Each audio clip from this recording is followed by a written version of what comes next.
It's not showing it. It's interesting. Sorry, but it's not showing it. All right. Well, officially, good afternoon. My name is Tammy Wallace. I am the one of the co-founders and the president and CEO of the Greater Houston LGBT Chamber of Commerce. My pronouns are she, her, hers. I want to welcome everyone to our panel event today, LGBTQ plus inclusion sports plus workplace. If you are joining us via live stream on Facebook or YouTube, welcome. We're glad to have you. For those of you that have been joining us during the event today, I hope you've been enjoying the network and the AirMeet platform. We love it. It gives you complete control over your networking. I hope you've made some great connections through the event today. We do want to say a huge thank you to our chamber corporate partner, the Houston Rockets, for not only their sponsorship of this event. Of course, we've got Pride Night tonight. We're excited about Pride and celebrating what we know is going to be a win with the Rockets. But for the Rockets' commitment, not only to the chamber, but to the LGBTQ community. We've been working with the Rockets now for a couple of years. They are very, very committed to the chamber and the community, and we appreciate the support. And speaking of support and the Houston Rockets, I would love to bring in Sarah Joseph. She is the Community Relations Director for the Houston Rockets, and have her say a few words. So Sarah, let me turn it over to you. Thank you, Tammy, and hello, everyone. We're so excited about today's panel. You know, it's been a long time coming. We started this process last year with Tammy and with the LGBT Chamber, but of course, COVID happened and those plans were shut down. So, on behalf of the Rockets, it's my pleasure to welcome each of you who are viewing online, as well as today's panelists. As an organization, it's really important to us to create a culture of equality where everyone feels welcome, where everyone feels affirmed, and everyone feels like they have the freedom to be their authentic selves. And, where each person knows that regardless of their race or sexual identity, they have the opportunity to advance in their careers. So in many ways, we feel like we're there as an organization, but we know that there's so much more work to be done. And it starts with discussions and conversations like we're having today. So we're so excited about this panel. I know that there are a lot of Rockets employees and executives who have tuned in for today's panel, and we hope to learn a lot from each of you. We hope that, that we learn some things that we can take back and that we can implement within our organization to make us better. So we're really excited about it. And, as Tammy mentioned, we also, tonight is our first Pride Night. We're excited about that. We will recognize members of the panel during the game, and we'll also feature the Banner Project and two of the main people that were instrumental in bringing this project to life, Sarah Fernandez and Kirk Baxter. So we hope that you guys have already gotten your tickets for tonight's game. It's going to be a good one. Again, we're looking forward to the panel. Thanks, everyone. Thank you so much, Sarah. And again, thank you to the Rockets. And I have to say, I was interviewed by Outsmart Magazine about Pride Night. I think it was a week, and we talked about how the Rockets not only stepped up, but this was truly about more than a Pride t-shirt. It was actually more than a Pride night. Sarah just said it. The organization is willing to learn and grow and definitely wants to be LGBTQ inclusive. And you can see that by just the theme today. And I'm so excited about this particular panel theme, because when we hear a lot about sports and LGBTQ inclusion, you tend to hear a lot from the player perspective and what that looks like or doesn't look like these days. But this is a chance to really go inside the organizations and hear about working in the sports industry. So with that, I'm really, really excited to introduce our panel moderator, Joey Guerra, who is the music critic for the Houston Chronicle.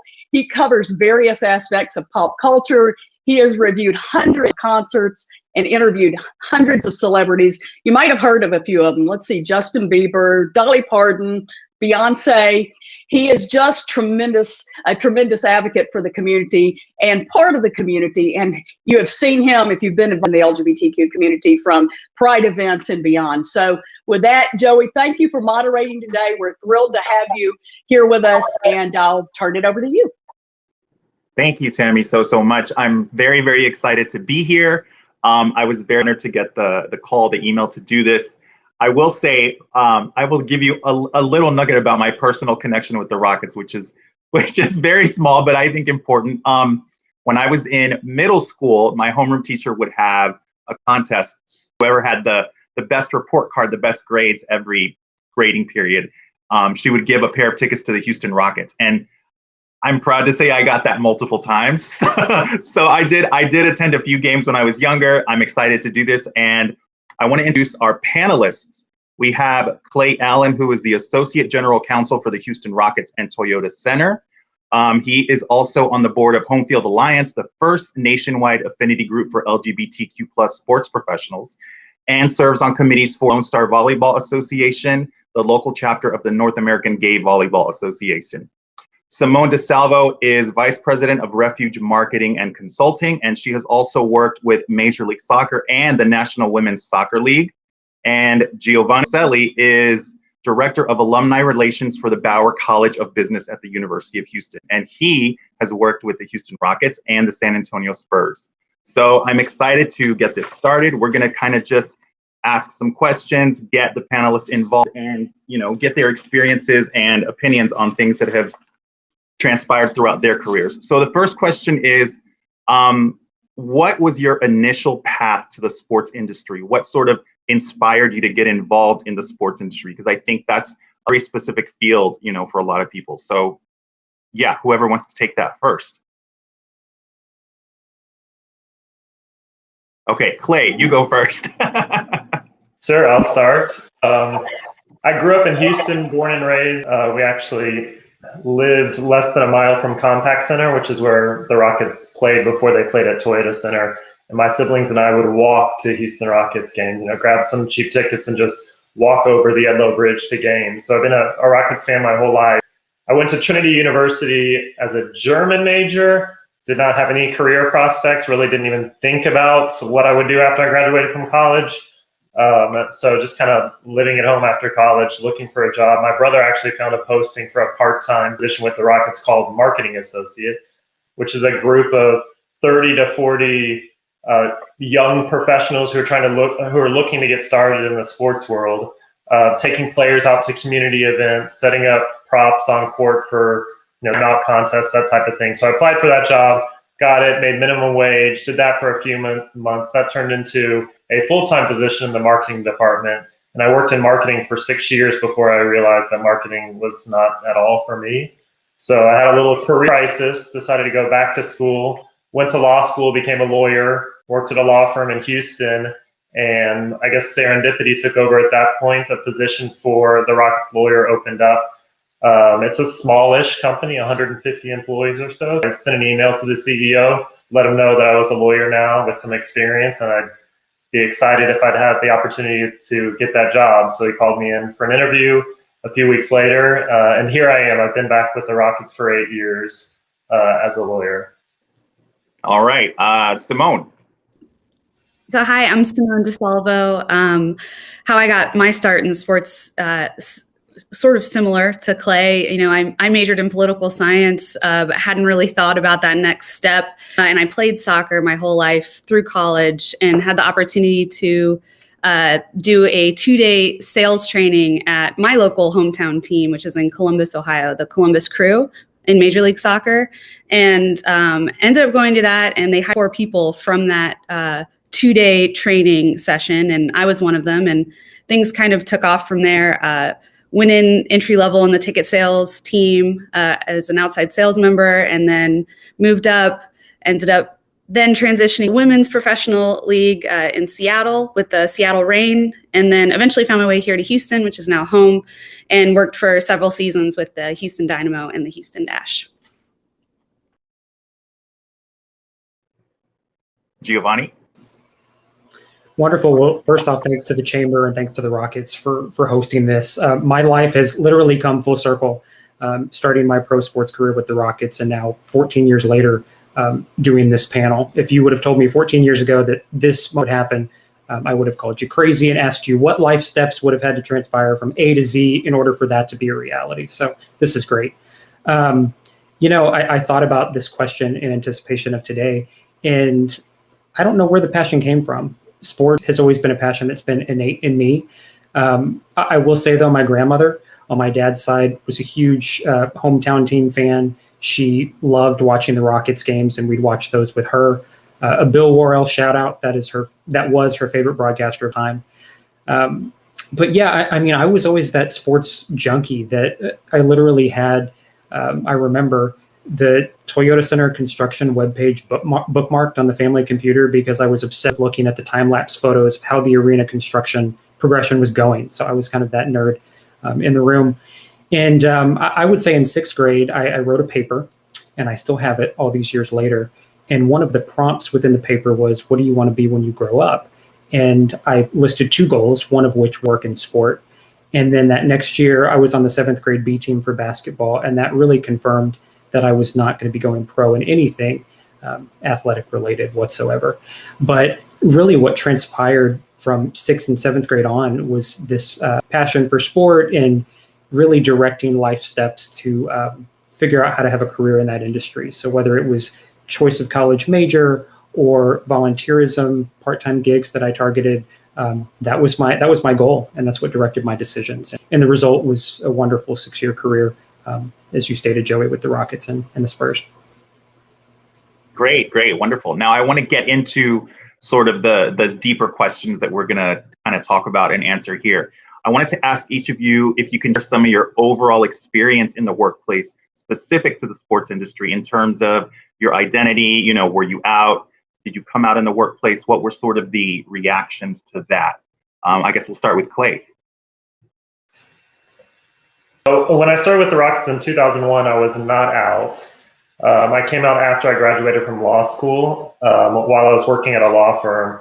And I kind of, a lot of gay people have this transition period where they let close friends and family know first, and then they sorry to mom and my close friends, but I just let everybody know at once. I just did a Facebook post that took me 3 months to create, right? And just let everybody know at once, and decided I didn't want to be half in or half out. I wanted to be all out.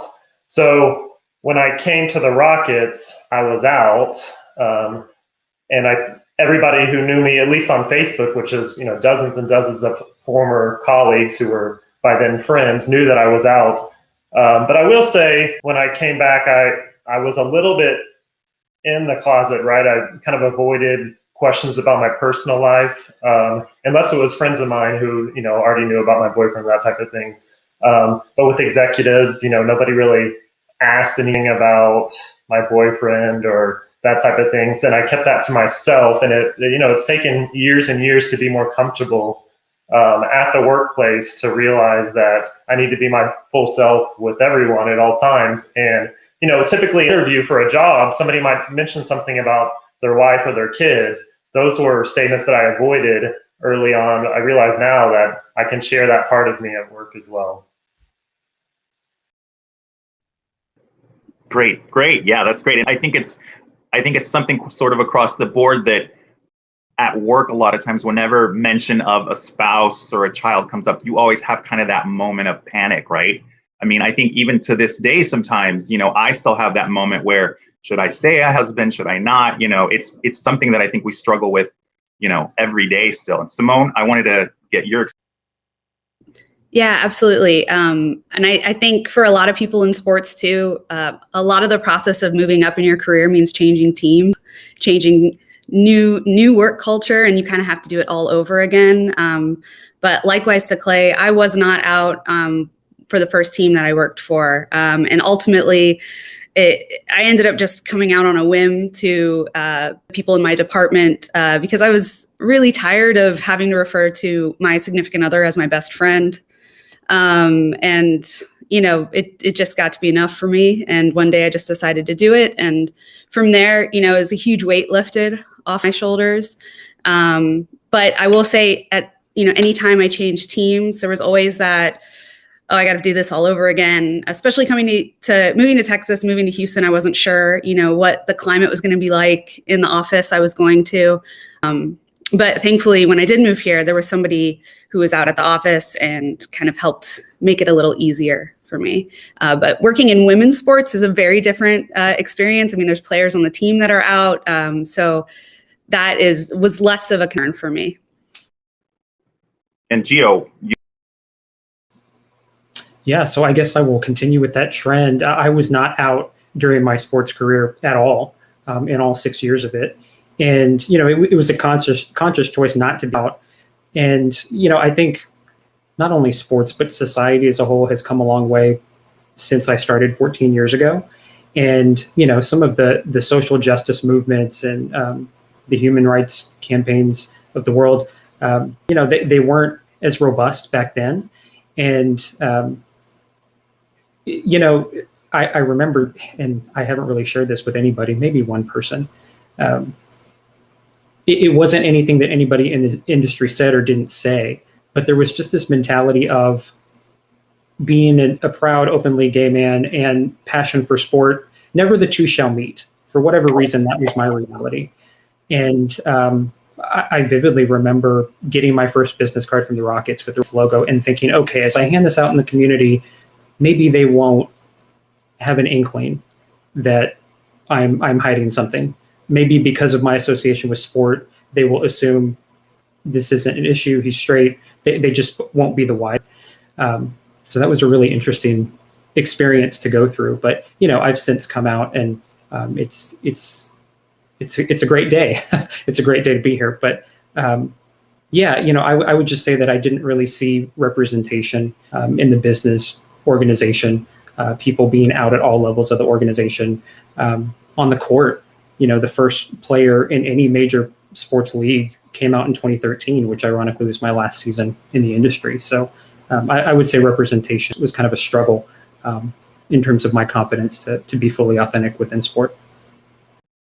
yeah, and sort of speaking to that for each of you, today, what does LGBTQ inclusion kind of look like for you in the workplace personally and in terms of your career? How do you sort of define that successfully with what you're doing today? Yeah, I think Gio hit it on the head. I think it can be tough in sports, and maybe not unique to sports, though, that there are just so few out employees working for sports teams, at least for men's sports teams. Simone's right. When we owned the Houston Comets, a lot of our players were out, and a few of our employees were out too. But with the Rockets during my career, it's been just me several times as the only out employee, or one or two others. So there's not even really an opportunity to have an affinity group like you might for women employees or Black employees or something like that. It's just, there's nobody you can lean on. And Simone spoke about it earlier. It helped her come out that she had an out employee that she could turn to and could help support her. For me at the Rockets, some of the easy stuff, right? Like, I don't face harassment or discrimination at work, right? But I feel like it's 2021. We've moved past that. And particularly in sports, because sports can be such a macho industry, right? Like, we need to work harder. It can't just be, are you being harassed at work? Are you being discriminated at work, right? You need to be able to feel comfortable at work, to be you, to talk about your significant other at work, whether it's somebody of the same gender or not.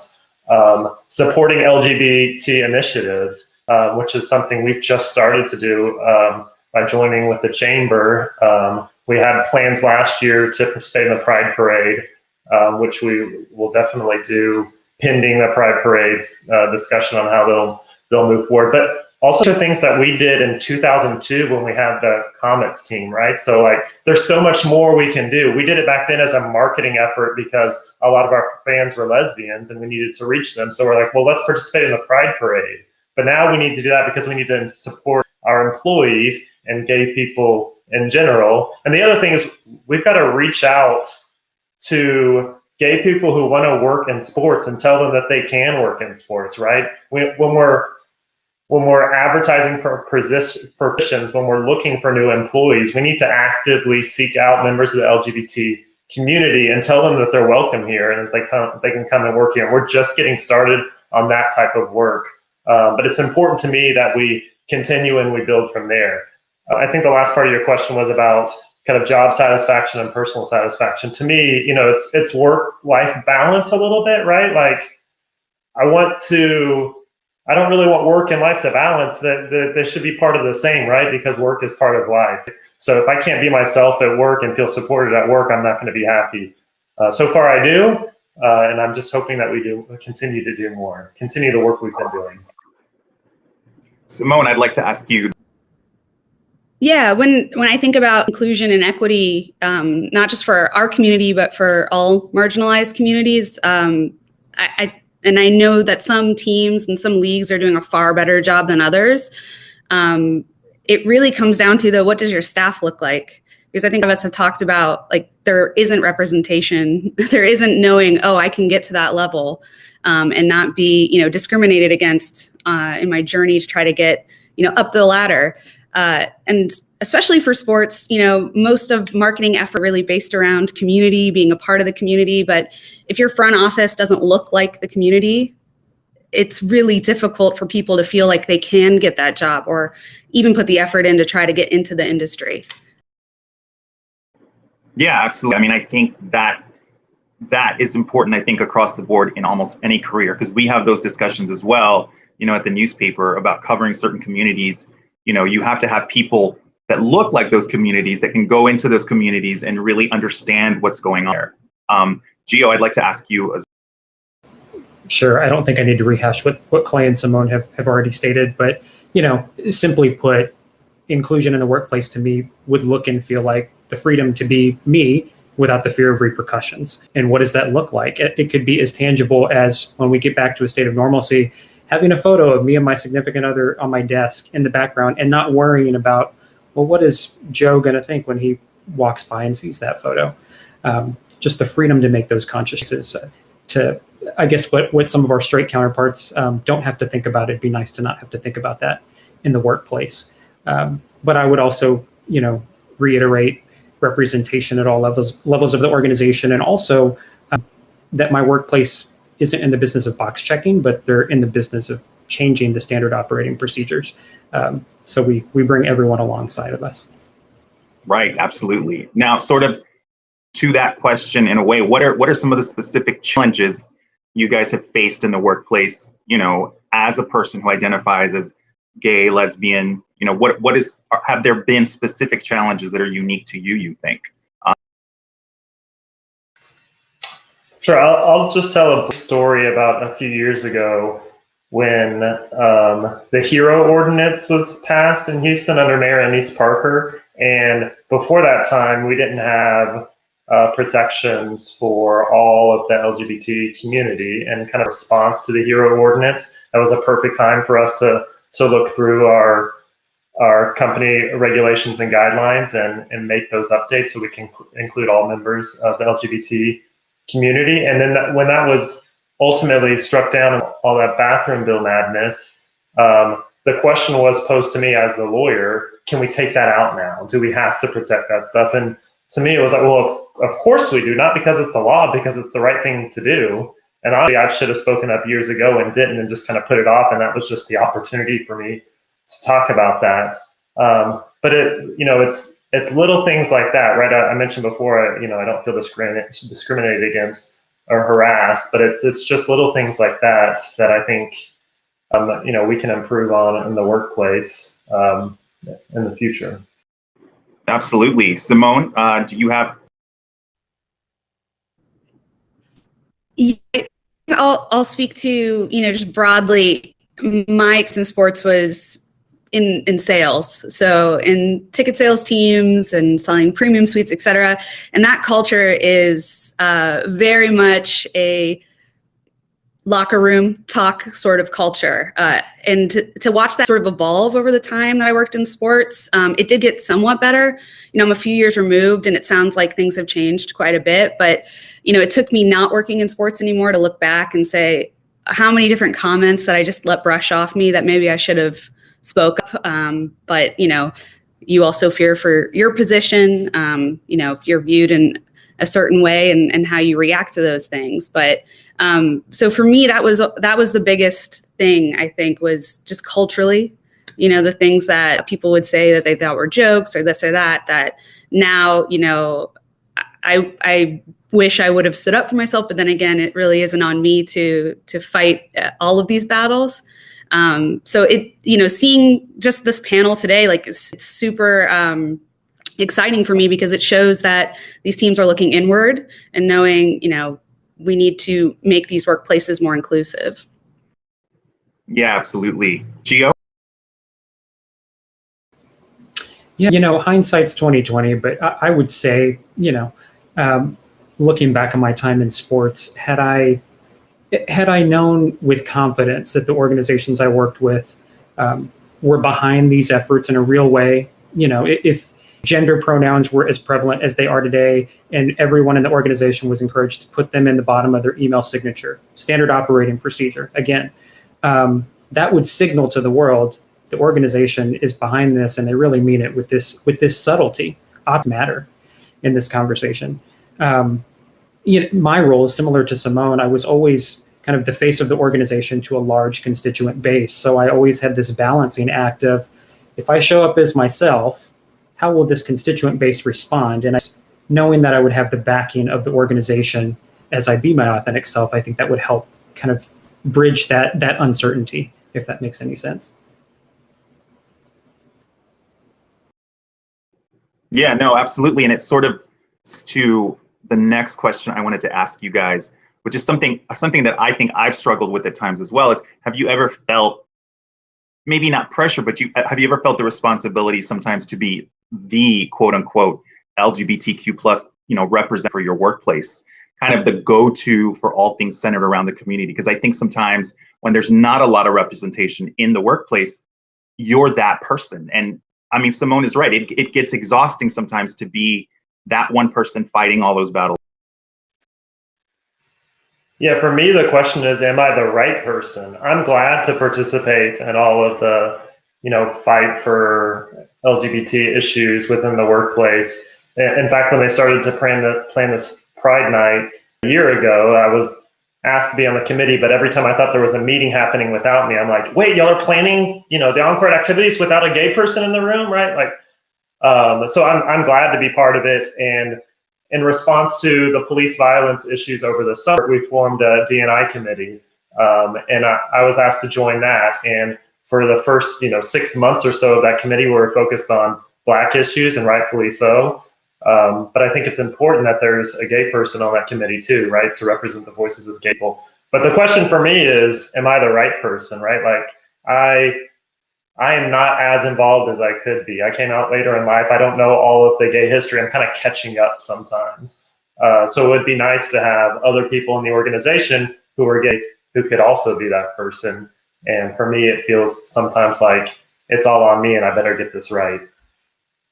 Right. Absolutely. Simone. Yeah, I'm exactly what Clay said. And you pointed to what I said before is, there are definitely times where you're the go-to person, and it's, for the most part, you're happy to be included, but it can be exhausting. But then on the flip side, it also is important that I was out, even at times was the only person, because I've had coworkers who have then come out to me who weren't out in the workplace. So it's not all negative, if you will, but it, I can remember from when I started working in sports in 2012, trying to get a Pride Night off the ground, and having certain people in an organization sort of scoff at the thought of putting any, marketing dollars behind that. And then, having to work my butt off to make it look like a viable group outing. Whereas other communities, it's, of course, we're going to recognize this. Of course, we're going to welcome them to our game and do a night all around it. So, there are two sides to that coin. Yeah. And I think that's kind of the challenge sometimes is that mix, right? Gio. The short answer, Joey, is no, I have not felt that pressure, but maybe after today you can check in with me. I would say, and to Clay's point, I hear what you're saying sometimes, or am I the right person to be speaking on this issue? But I do want to kind of validate and encourage you a little bit there, because too often individuals and frankly organizations feel that they have to be perfect before they can speak on these issues. They feel that they have to be uniquely qualified.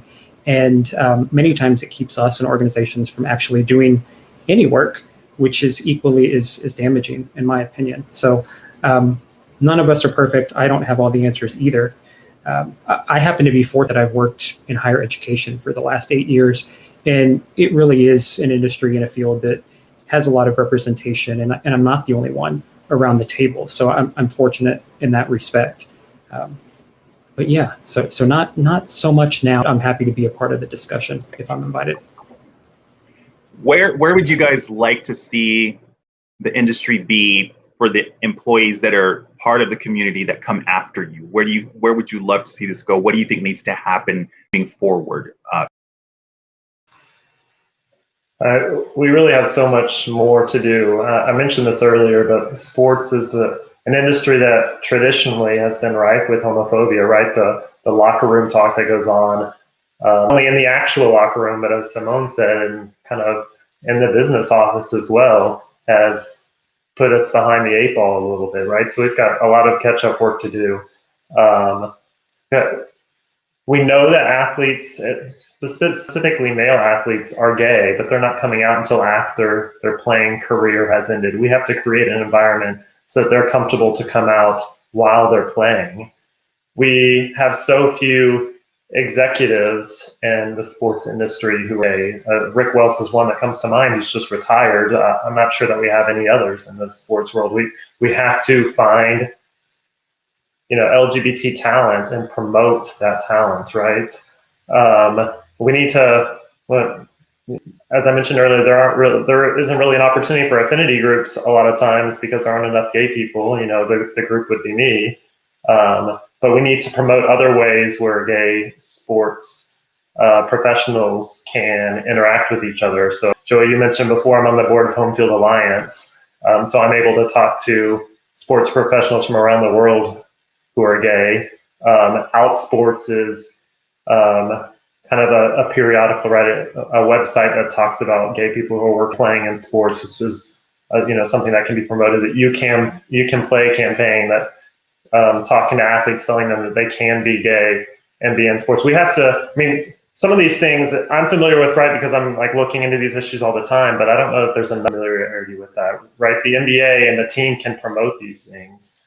And if you think of Pride Month in general, you see, Target has a whole Pride section of clothes that they sell, right? And commercials these days, you see Cheers commercials with a gay couple. You don't really see sports teams doing things like that. Like they have a Pride night, but a lot of that is, we can sell tickets to a lot of gay people, right? Like, why aren't we having kiss cams during a game that feature a gay couple, right? Instead of kind of the macho face-painted sports fans, why isn't it, a lesbian couple who's, cheering on a team together, something like that? So I think there's a lot we can do to normalize being gay, being lesbian, so that our fans can come to accept them and people will want to work in sports.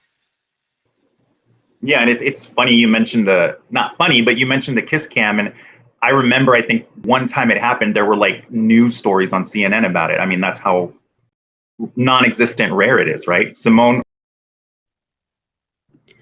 Yes, I think Clay did a really great job of touching base on how, outwardly leagues and teams can create a better, more inclusive environment. And for me, what I would love to see, is kind of what I said earlier, which is it's not simply in regards to our community, but for all disenfranchised communities, is for the front office staff to be more reflective of the community they're in.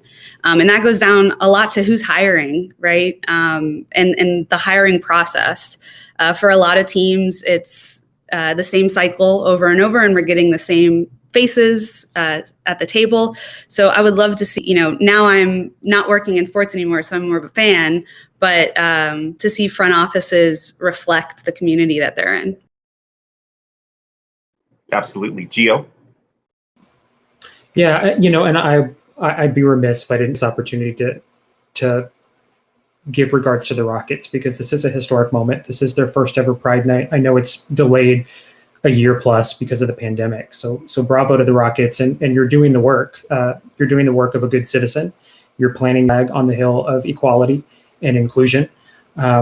Unfortunately, when you do that, though, there's going to be some noise. I made the mistake of checking social media when the Rockets made the post, and it didn't demotivate me from coming today, but it was just a reminder that when you do things like this, there is a subset of the fan base that isn't going to be okay.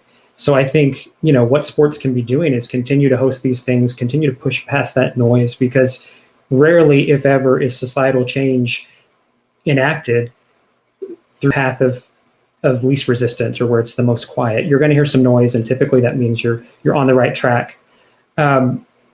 I would say there's a couple of things, and an alum of UH put it very well. He called them truth agents. I think sports could be employing two different groups of truth agents. One would be staff or former staff, maybe even fans, for panels such as this. And I will say, I'll just say, there's a lot of people that look like me, that look like Clay. We could be a better job of being more inclusive for panels. On the player side, the truth agent side for the players, I think that's where a lot of the work could be focused. I think much like organizations, players are they feel like they have to toe this line of, if I come out in support of this, how is it going to impact my fanship for the groups of fans that maybe don't embrace this issue? So I think the more representation they could see of some of the bigger names, whether it was LeBron James, et cetera, I think that would help normalize it a bit, and the rest could follow suit. I'm glad Clay mentioned Outsports. I was watching a panel discussion with them the other day, and there was a staffer from the New Jersey Devils, the NHL team out there, and they seem to have really hit the nail on the head when it comes to their annual Pride Night. They have what's called what is it called? Pride Tape. It's a group called Pride Tape, and you know how they have the black and the white tape on the hockey sticks. Well, the league has allowed them to put Pride rainbow tape on their hockey sticks. And the Devils started this, and now all 31 teams are doing it. So how can we do something subtle, but for the optics, and have all of the teams do it? How can we bring some uniformity to the equation? I think that would be huge. But yeah, just focusing on the staff, but also the players, because the players, we just have to acknowledge, have one of the largest megaphones in the room. And if we can make them feel comfortable, not only to come out, as Clay said, but also to enact that megaphone, I think that would be huge. Yeah, absolutely. Now, what advice would each of you give someone who identifies as LGBTQ plus, who maybe wants to pursue a career in the sports industry?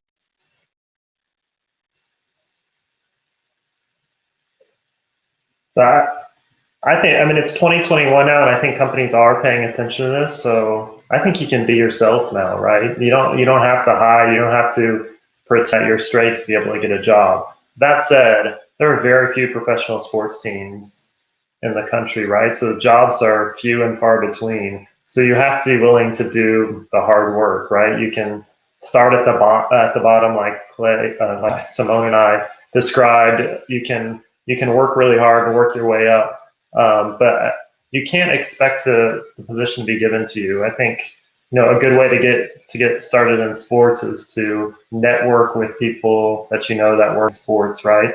I mentioned Home Field Alliance. I'll mention them again. Join Home Field Alliance. Have the members talk to you about openings that they have at their companies. You can pursue a degree in sports if you're still in college in sports management. But you have to be willing to put in the hard work. But as far as how that affects LGBT individuals, I just encourage you to be yourself and to not hold back. Simone, what would you say to LGBT? Yeah, very similar to what Clay said. When I was looking at this question before, I kept coming back to just, it's a difficult industry to get into in the first place. LGBTQ plus.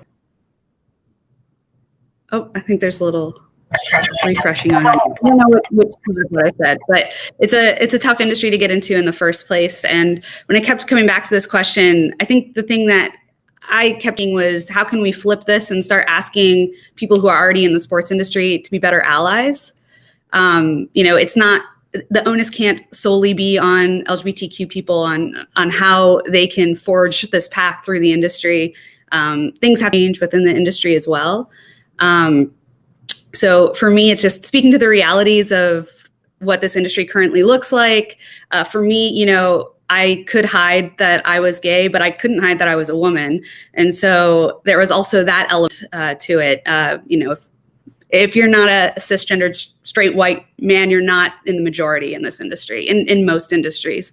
So, dealing with the hurdles of that are obviously what a lot of people have to deal with in the industry. But speaking to strategies to that, I think is probably the advice I would give. Yeah, no, I think those were great comments. Simply stated, I would say, don't let anyone tell you who it is that you should be. Be your authentic self, and that being vulnerable is part of your best work. And now is I think, a unique time in terms of the momentum that we're seeing in society with all these various movements to be proud about who it is that you are and be a part of that diversity around the table that so many of these organizations desperately need. Now, I wanted we touched on this, I think, a little bit for some of you, but how are you currently engaged with the LGBT plus community today? Clay. I think you kind of hit my involvement during your introduction of me, but I play in the gay volleyball league here in Houston, Lone Star Volleyball Association, and serve on several committees with them, marched in the Pride Parade with them several times. And I'm also on the board of Home Field Alliance, which, as you mentioned, is the first nationwide affinity group for sports professionals.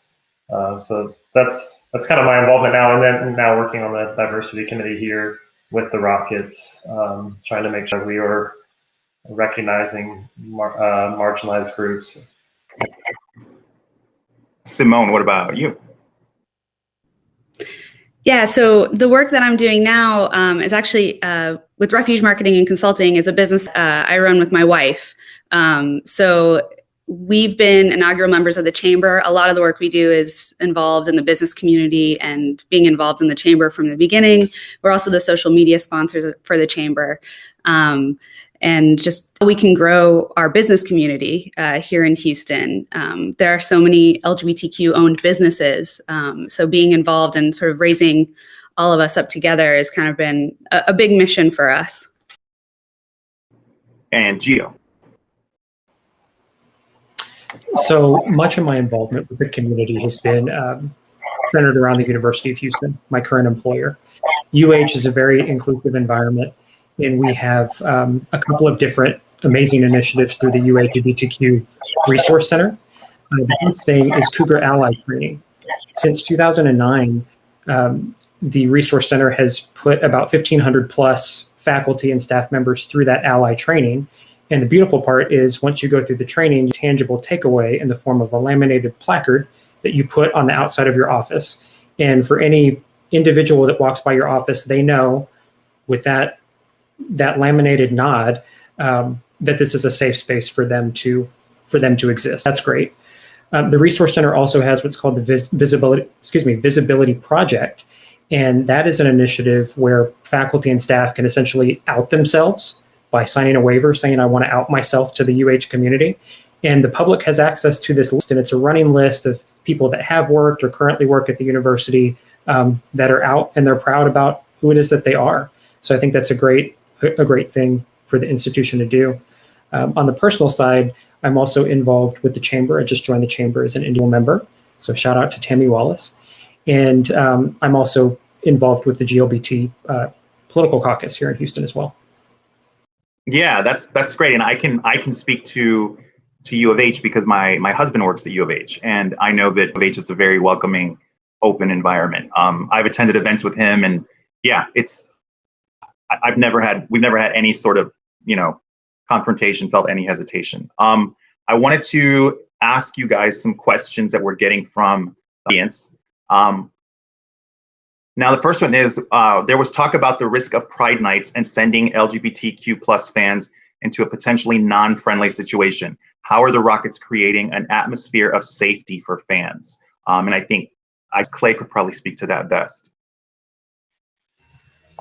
Sure. Well, first of all, we have limited capacity due to COVID, right? So there's going to be about 2,000 fans. It is a sold out game, but just in general, because the capacity is lower, means that we'll have fewer confrontations, right? Fewer drunk people at the game. But even though we've lowered capacity, we're not actually lowering security, right? Because security is based more on the size of the building. So we're going to have ample security throughout the building.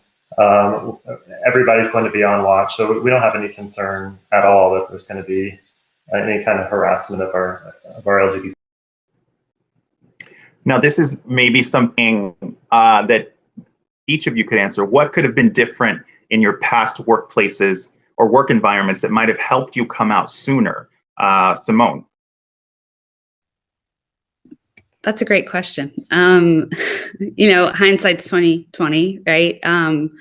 But I think if there were other people on staff, that would have made it easier for me. To be fair, my first job, I was kind of right out of college and still sort of trying to figure things out myself. But I'll speak more to the experience of already being out and moving to a new team. I think more of a better onboarding process and an explanation of what is accepted and not accepted in the workplace. Oftentimes in sports, you hit the ground running when you have a new position, and just having an understanding that it's a safe place for any employee would have been helpful for me. Gio, would you?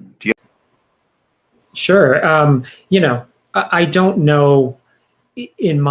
All of our situations are unique. We all have a specific story to tell. I think I was dealing with so many other personal pressures or perceived pressures that were societal. I don't know if there's anything the Rockets or the Spurs could have done to help me get to that very personal place sooner rather than later. It would have been nice. I don't know if there's anything they could have. I don't know if that's a good answer, but that's my answer. No, it's the truth, because I think it is by and large it's a personal journey, and the company could potentially be as accepting and open as they could be, but you personally, there still could be something they're not resolved with. But yeah, let me. What are some of the LGBTQ plus inclusion successes that the Houston Rockets organization has achieved? Clay? So I mentioned before, we're kind of just getting started in this area, right? So this is, although we had planned to have a Pride night last night, have the date set and started selling tickets and everything. This year is the first time we'll have a Pride night. So we're getting started. I'm excited to see how we can build from here. I'll tell a personal story real quick about a coworker of mine who's very religious, who came to me, and we spoke for 30 minutes, maybe an hour, about kind of her evolution in understanding LGBT individuals. And she said if she had been asked 5 years ago to help with kind of Pride night planning and that type of thing, she would have said that she couldn't do it because of her faith. And to be honest, she just didn't quite understand, the need for a Pride night and, really kind of the lives of LGBT individuals. But as, due to some other things in her personal life, she's started to learn more and more, and is now excited that we're able to have a Pride night. So, if we're changing her mind and she felt comfortable enough to come and talk to me about it, hopefully we're changing other people's as well. Absolutely. The MLB recently got political with the voting laws in Georgia. Do you think we will see any sports teams getting involved in speaking out against some of the anti-trans laws that are coming up in the local state area, particularly as targeting sports? I don't know if any of you would like to answer that or speak to that. I can try to chime in. I don't know if it's a good idea. I would say that I go back to what I said earlier, that regardless of what decision you make, you're gonna create noise on either side of the coin. And what's the litmus test of being a good citizen? In my opinion, it's equality, it's inclusion, it's doing things that the Rockets are displaying today. And if that is innately political, which I don't think those things are political, sign me up to be a politician, because that's a platform that I would rep any day of the week. So, out of the Rockets and organizations for stepping forward. I know it's not easy. And, as we go along, we'll make mistakes. But, as another alum at UH said recently, you might strike out a few times, but you're that much closer to your next home run. So do something. Yeah, I don't personally represent any organization, so I'm speaking purely for myself here. That I would love to see a team stand up against what's currently happening. But likewise, there really haven't been any major corporations here in Texas that have yet for what's happening. And ultimately, there's been a lot of headway for the L and the G part of our community, and we need to be there for the rest of our community. So I would be remiss not to say. Thank you guys so much for your honesty, your openness, your knowledge. I'm sure, I'm sure this was helpful for a lot of people, even that are not part of the sport. I appreciate it very much. And now I want to turn things back over to Tammy Wallace. Wow. This has just been incredible.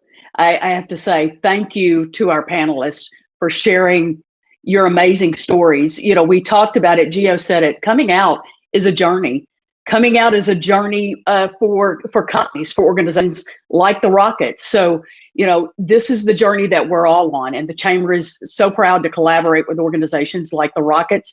And we're going to be doing more panels like this to engage these types of conversations. So, and speaking of, I want to just say thank you to the Rockets for sponsoring. Look, we're going to do Pride Night. It's going to be great tonight. We wish we could have held it last year, but it will be historic tonight. And it is going to be the first of many. So on behalf of the Chamber, our board, our members, to the Houston Rockets, thank you for your partnership and your support. Again, Simone, Gio, Clay, thank you for stepping up to share your stories today. Some of this was very, very personal, and it's not always easy to share, but you did it brilliantly and authentically, and we appreciate that. And Joey, thank you for moderating, walking us through a great panel discussion today. We're so grateful. And with that, listen, if you are an LGBTQ on business, if you are an allied business, if you're a corporate partner, we'd love for you to learn more about the Chamber. Visit us at www.HoustonLGBTChamber.com. Join us for an upcoming event. We'd love to get to know you and share more about the work we're doing around economic inclusion for the LGBTQ+ community. With that, let's go Rockets. Let's have a great Pride Night. Thank you so much, everyone. Have a wonderful afternoon and be safe.